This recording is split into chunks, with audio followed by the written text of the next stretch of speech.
Hello, in today's video I'll show you how to update firmware on your ROBOROCK Saros Z70.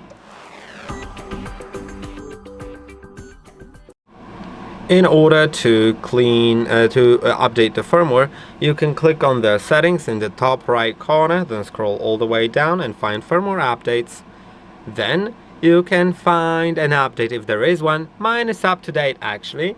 But if yours isn't, then you'll have a button to update, and you'll just need to click on it and wait until the update finishes. Make sure to keep your robot close to the router during an update. Your phone doesn't have to be close though, and you can also leave the app during an update.